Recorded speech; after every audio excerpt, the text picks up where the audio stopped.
itinuro ang kanyang daliri sa halimaw, sabay sabing, subukan mo ako. Ang halimaw, na nagalit sa kanyang paghamon, ay sumugod sa kanya ng buong lakas, handang burahin siya ng tuluyan. Pero nakakita ang ina ng isang tubo sa malapit, at isang ideya ang pumasok sa kanya. Mabilis siyang kumilos, sabay iwas sa pagsalakay ng halimaw, pagkatapos ay nahuli ito ng hindi handa sa isang biglaang ganti. Hinawakan niya ang braso nito at pinigilan sa kinalalagyan.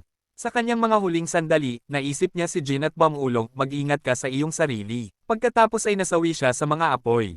Noong matapos ang labanan, bumangon si Jin mula sa mga guho, habang desperadong hinahanap ang kanyang ina, sa pag-asang makikita itong buhay o kahit man lang makatuklas ng ilang bakas niya, pero walang nandoon. Doon niya napagtanto na wala na ito magpakailanman. Napuno siya ng matinding pighati, pero hindi lang ito lungkot, ito ang simula ng isang bagong kabanata sa kanyang buhay, isang kabanata ng paghihiganti. Sa kaibuturan niya, nangako siya na hindi niya hahayaang mabuhay ng tahimik ang pumatay sa kanyang ina. Isang linggo matapos ang trahedya, nagtungo si Jin sa Kazuma Corporation para makipagkita sa kanyang lolo. Hinatid siya ng gwardya sa elevator at binuwisit siya sabing, bata, pangatlong beses mo na kasing pumupunta rito at nagpupumilit na makita ang boss. Istorbo ka na, kaya sa tingin ko, oras na para maturuan kita ng leksyon. Pero matatag na sumagot si Jin, makikipagkita ako sa aking lolo Kazuma, gaano mo man ako subukang pigilan, kaya dalhin mo ako sa kanya agad. Nang marinig ang salitang lolo, nagatubili ang gwardya ng isang sandali bago tuluyang dinala si Jin sa pinakataas na palapag kung nasaan ang kanyang lolo. Subalit, hindi nagpakita ng pagkakakilala ang matanda kay Jin.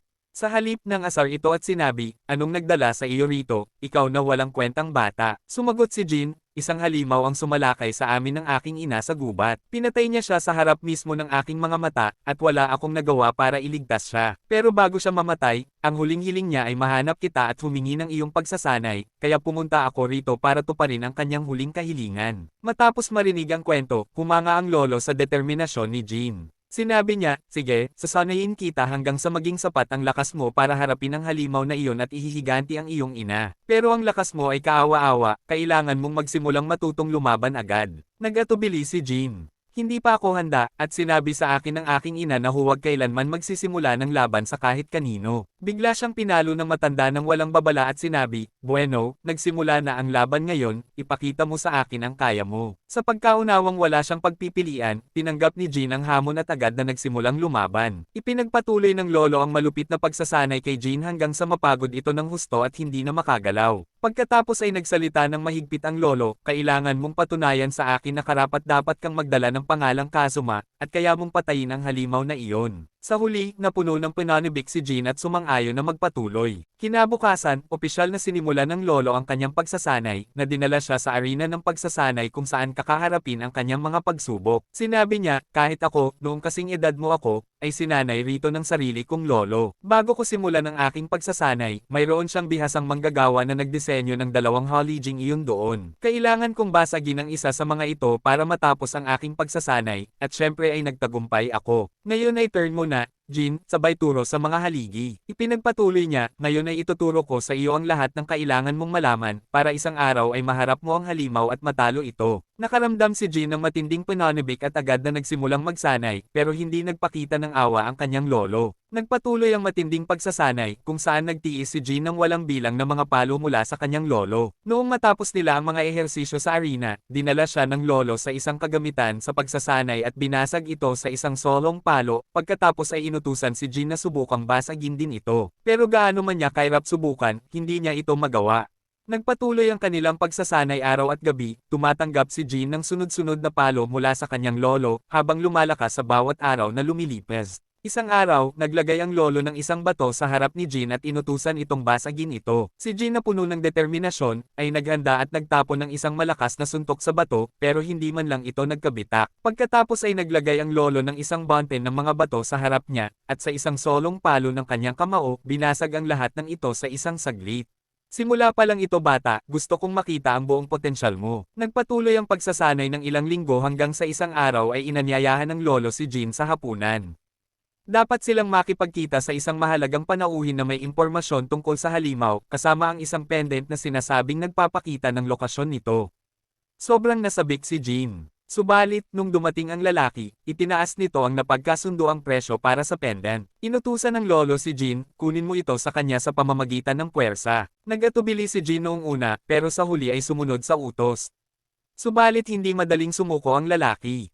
Naglabas ito ng kutsilyo, habang kinukutsa si Jean, sa pag-aakalang mahina ito, pero hindi siya binigyan ni Jean ng pagkakataon. Sa isang malakas na palo, nailaglag niya ang kutsilyo mula sa kamay ng lalaki at tuluyang pinilayan ang braso nito. Sa sandaling iyon, inutusan siya ng lolo na tapusin ang lalaki. Nag-atubili si Jean sa isang maikling sandali, pero sa huli ay sumunod sa utos at pinatumba ang lalaki. Tiningnan siya ng lolo ng seryoso at sinabi, ang pag-aalinlangan sa mga kritikal na sandali ay maghahatid sa iyo sa kamatayan. Kailangan mong maging mapagpasya na huwag nang mag-alinlangan uli, kung hindi ay magiging malubha ang mga kahihinatnan. Kung patuloy kang kakapit sa awa, hindi mo kailanman matatalo ang halimaw. Naalala ni Jean ang lahat ng kanyang pinagdaanan sa nakaraan at napagtanto ang katotohanan sa mga salita ng kanyang lolo. Mula sa araw na iyon, nag-practice si Jean kasama ang kanyang lolo ng walang katapusan, hindi tumitigil sa isang sandali.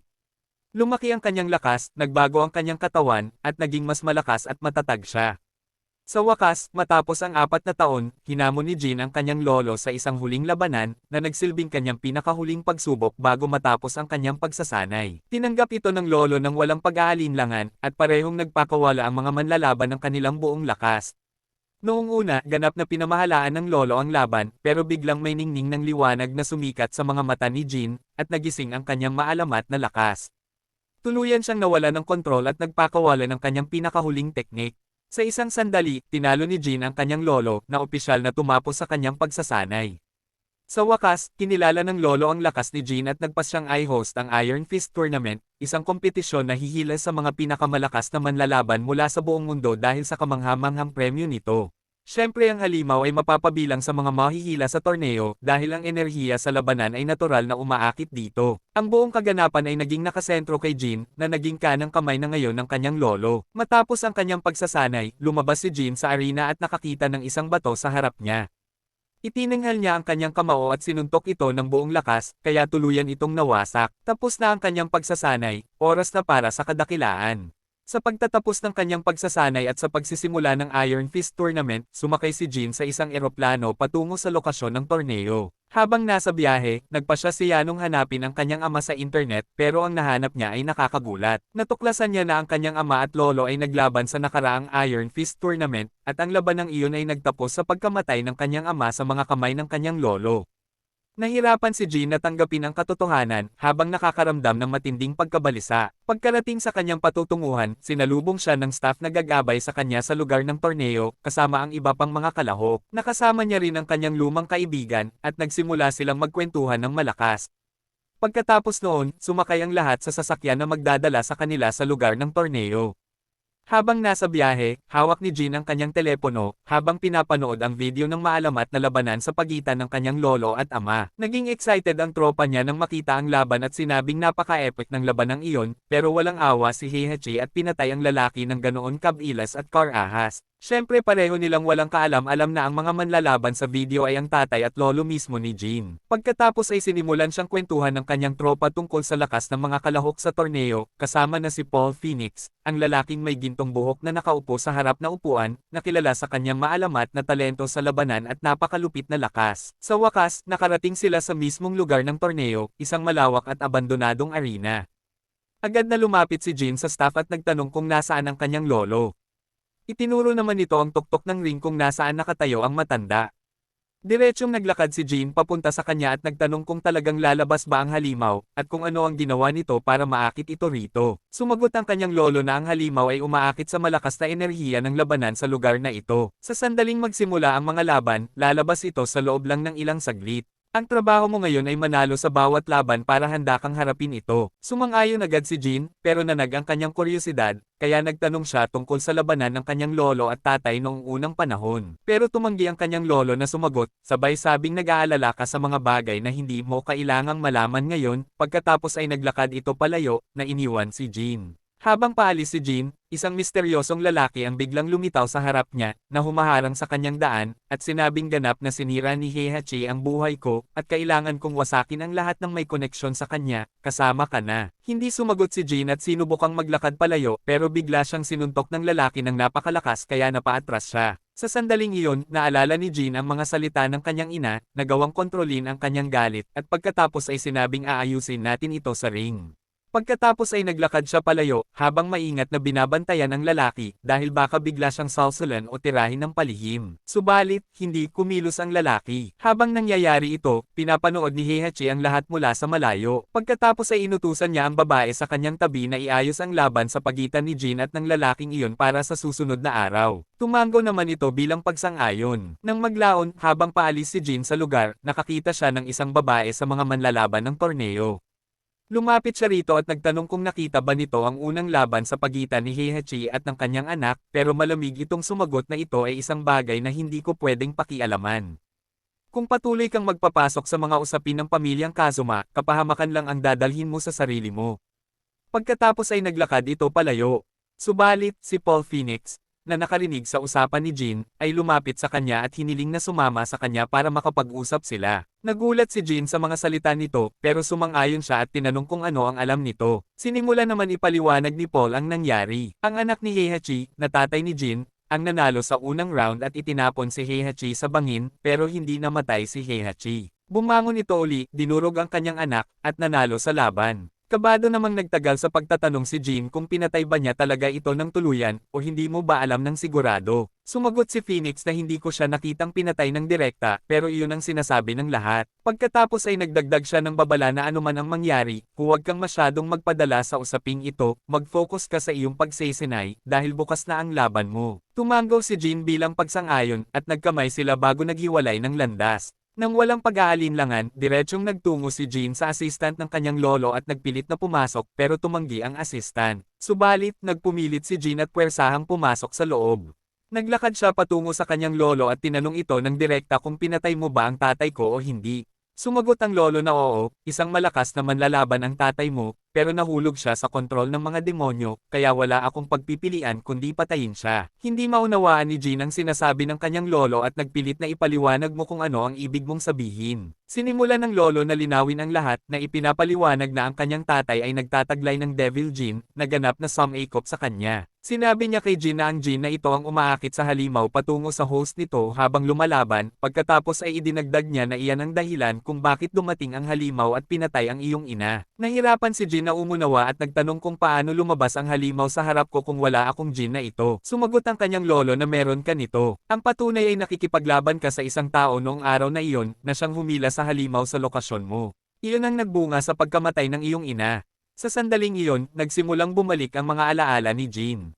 Naalala niya na noong araw na iyon ay nilabanan niya ang ilang mga bully na nang-aapi sa kanya bago lumitaw ang halimaw. Nagpatuloy ang lolo na dinala kita rito para labanan ang halimaw at akitin ito sa torniyong ito. Kailangan mong i-focus ang lahat ng iyong lakas at manatiling gising ang isip, kung hindi ay mamamatay ka. Nakaramdam si Jean ng matinding determinasyon at matatag na sumagot na sige, magiging matindi ang mga susunod na mangyayari. Kinabukasan, nakaupo si Jean habang naghihintay ng kanyang laban, ng isang babaeng nagngangalang Xiao, isang manlalaban na kasing edad niya at may mabait na ugali, ang lumapit sa kanya at nagtanong kung bakit ka nakaupo rito. Ang kalaban mo ay nasa ring na at naghahanda ng lumaban.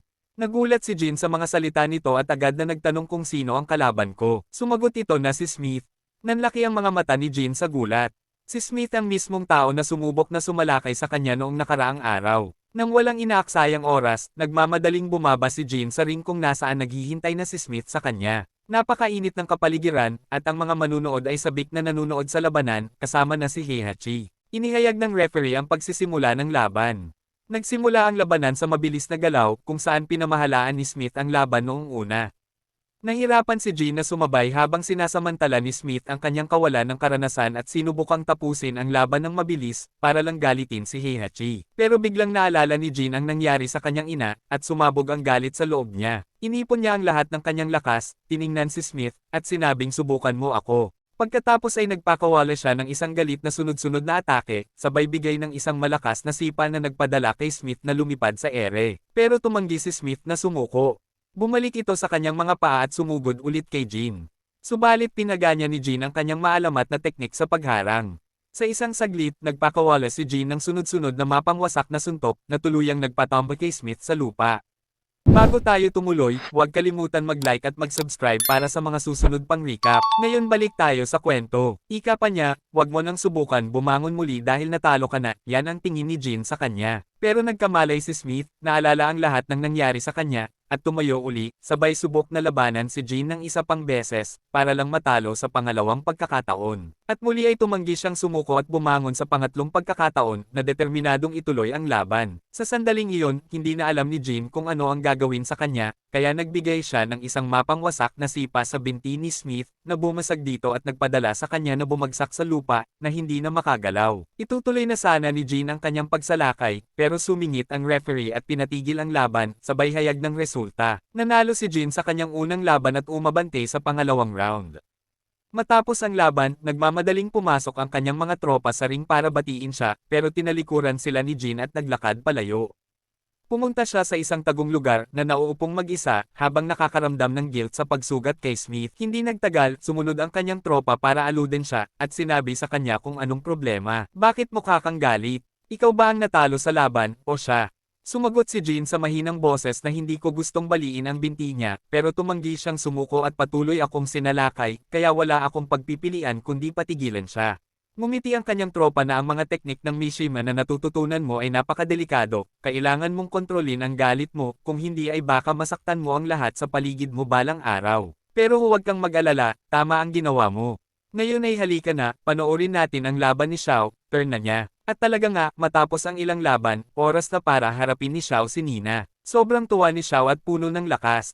Mabilis na nagsimula ang laban, at habang nanunood, humarap si Jin sa kanyang lolo at nagtanong kung paano mo pinayagan ang isang high school girl na sumali sa ganoong karahas na laban, at anong klaseng lakas meron siya para makasabay. Sumagot ang lolo na nasa high school ka rin, bata.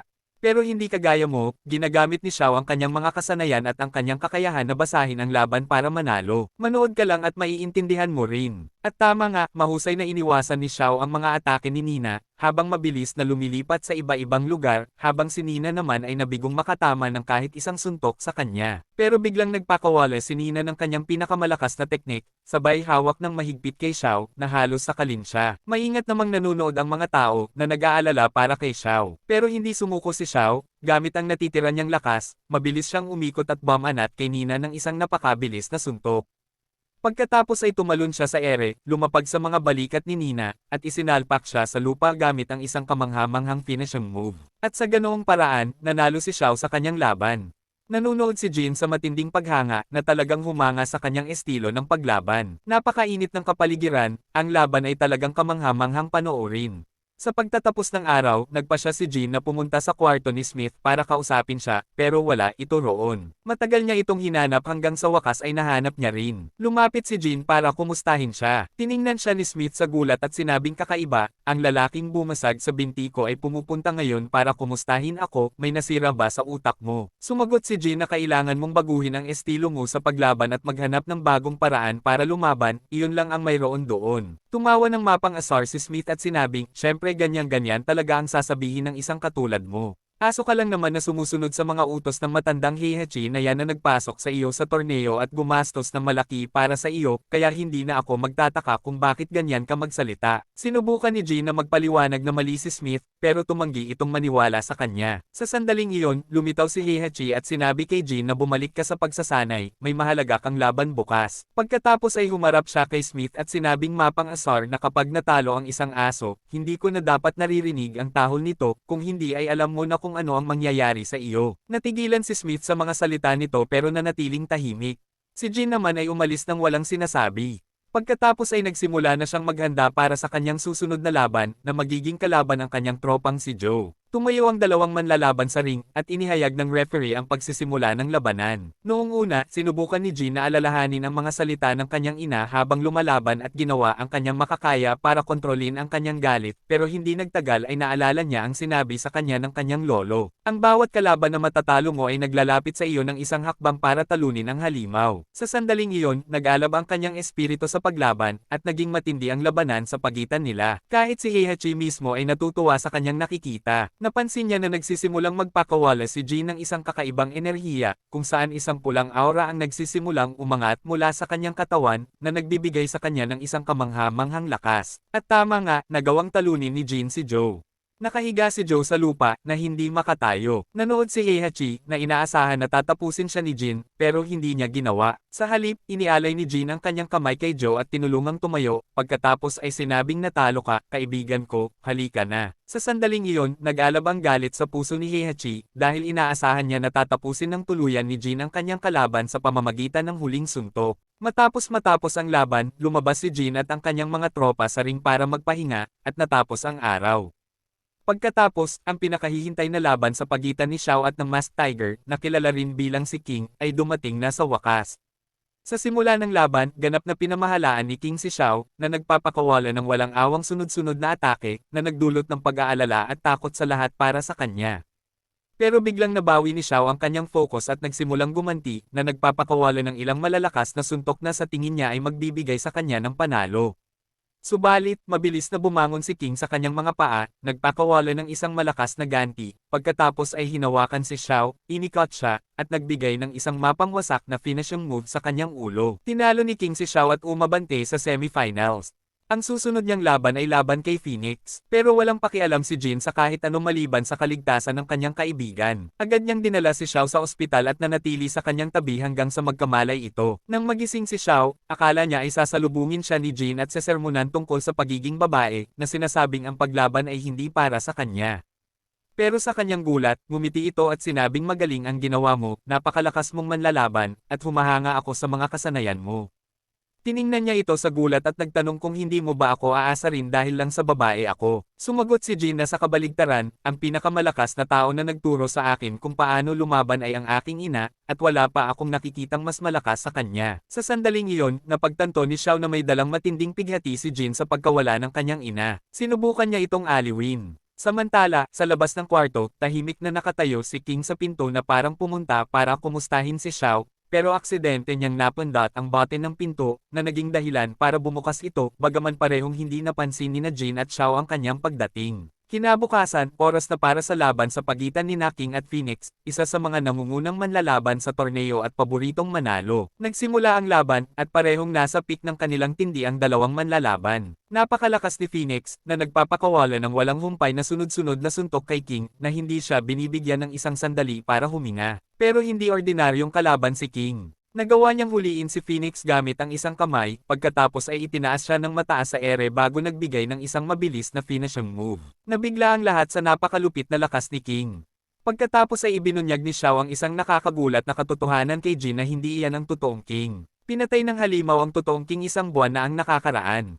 Ang lalaking ito ay isang impostor na narito para manalo sa torneo sa kinalalagyan niya. At tama nga, tinalo ng Peking King si Phoenix, na nagayos sa huling labanan, King laban kay Jin. Noong gabing iyon, nakipag-usap si Heihachi sa isa sa kanyang mga sundalo tungkol sa halimaw, na nagtatanong kung may mga palatandaan na ba ng pagpapakita nito. Sumagot ang sundalo na wala pa sa ngayon, pero mukhang kailangang magpatuloy ni Jin sa pakikipaglaban sa ring ng mas matagal, kung hindi ay hindi lalabas ang halimaw. Habang naglalakad palayo si Heihachi, isang misteryosong babae ang biglang lumabas mula sa dilim at sumubok na umatake sa kanya. Desperado siyang patayin ito, habang sumisigaw at nagpapakitang ibalik ang pendant na ninakaw nito sa kanya. Pero walang pakialam si Heihachi sa mga salita niya. Mabilis niya itong sinuntok pababa, na nagpadala sa kanya na bumagsak sa lupa. Tatapusin na sana niya ito, pero sumulpot si Jin sa huling segundo at hamarang sa kanyang daan, sabay sabing iwan mo siya sa akin, ako na ang bahala rito. Ayaw umatras ni Heihachi, gusto pa niya itong suntukin uli, pero pinatigil siya ni Jin. Nagbuntong hininga si Heihachi at sinabing kung iyan ang gusto mo, pagkatapos ay naglakad siya palayo. Matapos umalis ni Heihachi, tinulungan ni Jin na bumangon ang babae at tinanong kung bakit siya umatake. Tinitigan niya ito ng galit at sinabing huwag kang magkunwaring walang malay.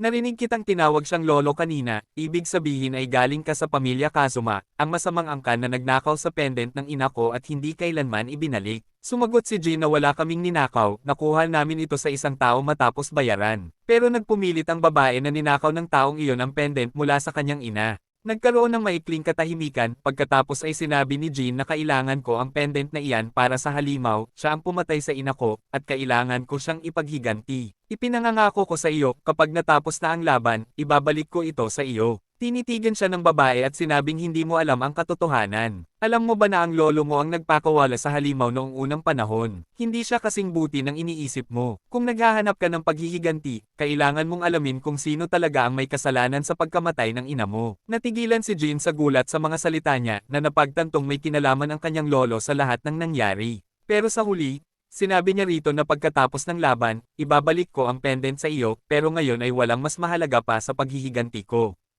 Pagkatapos ay humarap siya para umalis. Bago siya makalakad palayo, nagsalita uli ang babae na gusto mong malaman kung sino si King, hindi ba? Si King ay isang ulila lang na lumaki sa ampunan at sumali sa torneo para maitayo at maaligan ang lugar na nagpalaki sa kanya. Pwede mong gawin ang kahit anong gusto mo sa impormasyong iyan, sabi pa niya.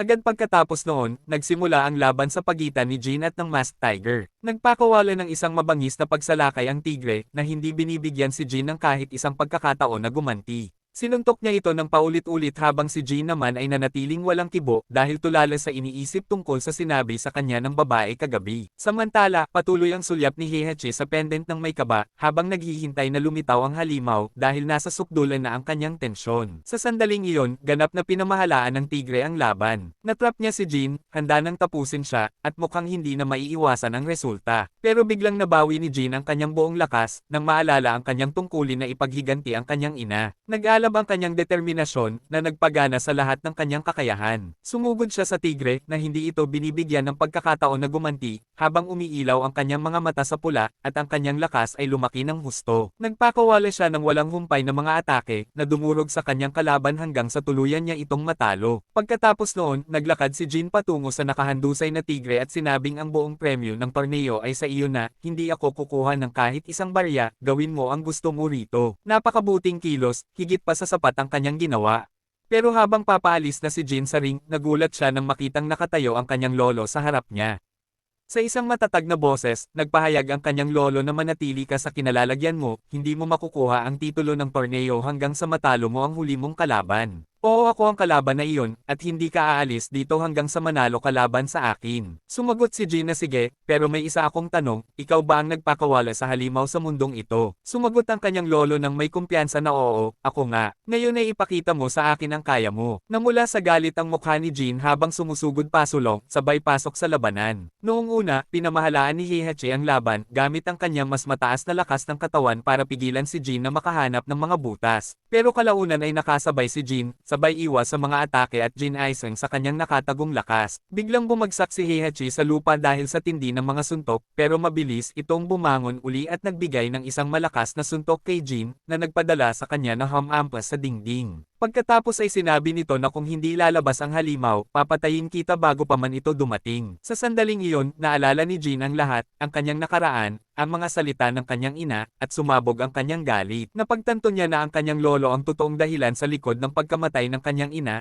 at sa pagbubunyag na iyon, nagpakawala siya ng isang mapangwasak na atake na sinundan ng isang hindi mapipigilang sunod-sunod na suntok na iniwan si Heihachi na walang pagkakataon na gumanti. Nag-alab sa pula ang kanyang mga mata, at ang mga kuryente ng enerhiya ay pumutok sa paligid niya. Bumagsak ang kanyang lolo sa lupa, at ang pendant ay naitapon mula sa kanyang hawak, pero bigla itong nagniningning sa isang maliwanag na berdeng liwanag. Naging berde ang langit, kudyat na dumating na ang matagal nang hinihintay na halimaw. Bumababa ito mula sa itaas sa isang nakakatakot na paraan, kung saan ang presensya nito ay nagpadala ng kilabot sa hangin. Nang makita ito, ang mga alaala ng brutal na pagpatay sa kanyang ina ay bumaha sa isip ni Jean, at ang kanyang galit ay sumakay sa sukdulan. Nang walang pag-aalinlangan, sumugod siya patungo sa halimaw ng may walang humpay na galit dahil dumating na sa wakas ang sandali ng paghihiganti. Samantala, ang lahat ng tropa ni Jean ay sobrang kabado, hindi maunawaan kung paano niya lalabanan ang halimaw matapos ang tatlong nakakapagod na round nang hindi man lang nagpapahinga ng isang oras, lalo na't sugatan pa ang kanyang katawan. Pero pinatigil sila ng lolo, sabay sabing laban ito ni Jean, walang sino mang makikialam. At ganoon nga, sumugod si Jean sa halimaw, na nagbibigay ng sunod-sunod na suntok ng walang awa, na nagpatomba rito sa lupa ng buong lakas. Pero hindi madaling kalaban ang halimaw. Gumanti ito ng mga mabangis na atake, na sumusubok na durugan si Jean, sabay bigay ng ilang malalakas na suntok at itinapon siya sa lupa. Pagkatapos ay hinawakan niya ito sa binti at inihagis ng marahas. Gusto ng lahat na sumingit pero pinatigil sila ni Heihachi, habang nanunood ng tahimik na parang walang pakialam sa kapalaran ng kanyang apo na tila ba hinahangad ang kanyang kamatayan. Pero bumangon siya uli, na nag-aalab sa determinasyon, at nagpakawala ng isang mabangis na pagsalakay, na sinunod-sunod ang pagsuntok sa halimaw ng walang tigil, na parang walang alam na awa. Nanonood ang lahat sa matinding gulat sa kanyang napakalupit na lakas.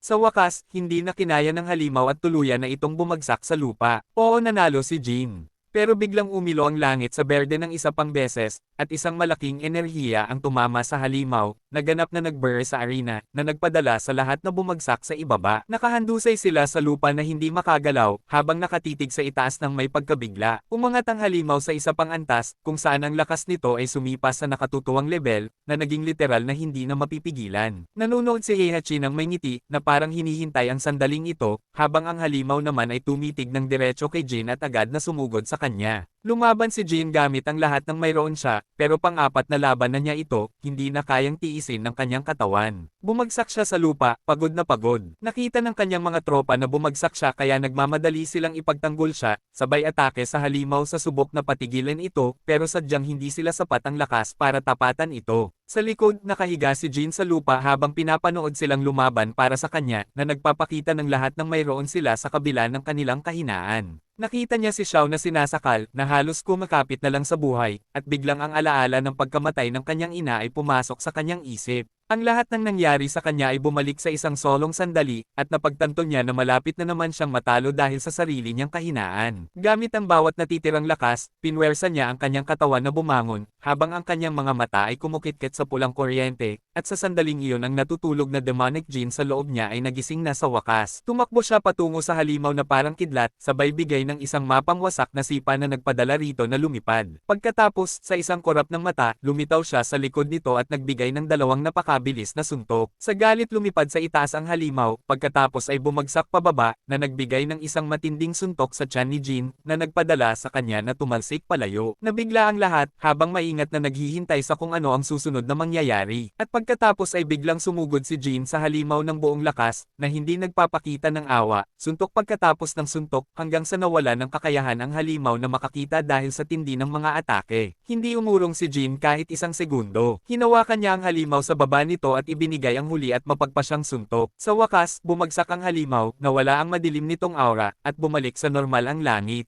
Napuno ng katuwaan ang lugar, ang lahat ay nagdiriwang sa panalo ni Jin. Pero biglang humakbang pasulong si Heihachi at malamig na sinabing papatayin kita. Tumingin ang lahat sa kanya sa gulat habang nagpatuloy siya na ang demonic gene sa loob mo ay delikado, kailangan mong mamatay. Sinubukan ng lahat na kumbansihin siya na maayos naman si Jin, pero ayaw niyang makinig. Inilabas niya ang kanyang baril at nagpaputok. Bumagsak si Jin sa lupa, ang kanyang katawan ay ganap na hindi makagalaw. Sa kanyang mga huling sandali, nakita niya ang isang imahe ng kanyang ina sa harap niya. Hindi niya mapaniwalaan ang kanyang mga mata, isang alon ng kaligayahan ang dumaan sa kanya. Gusto lang niyang maabot ito para yakapin siya, pero hindi makagalaw ang kanyang katawan. Pero sa sandaling iyon, ang demonic gene ay ganap na gumana sa unang pagkakataon. Nagbago si Jin at naging isang nakakatakot na nilalang. Hinawakan niya si Heihachi at dinurog ito ng walang awa. Hindi pa man napoproseso ni Heihachi ang nangyayari, pero hindi na siya binigyan ng pagkakataon. Sumugod uli si Jin sa kanya at ganap na binura ito. Nanunood ang lahat sa matinding gulat, hindi maunawaan ang mga nangyayari sa harap nila. Kahit si Heihachi, na palaging namamahala sa lahat, ay wala ng lakas ngayon, na nawawasak sa hawak ni Jin, habang ang kanyang buhay ay tila nagtatapos na sa mismong sandaling iyon. Pero biglang huminto sa pagsuntok si Jin. Tiningnan niya silang lahat gamit ang isang nakakatakot na tingin, pagkatapos ay humarap at lumipad palayo. Ang buong lugar ay nahulog sa isang ganap na katahimikan, walang sinumang nakaintindi sa kung ano lang ang nangyari. Hanggang sa susunod nating pagkikita, paalam!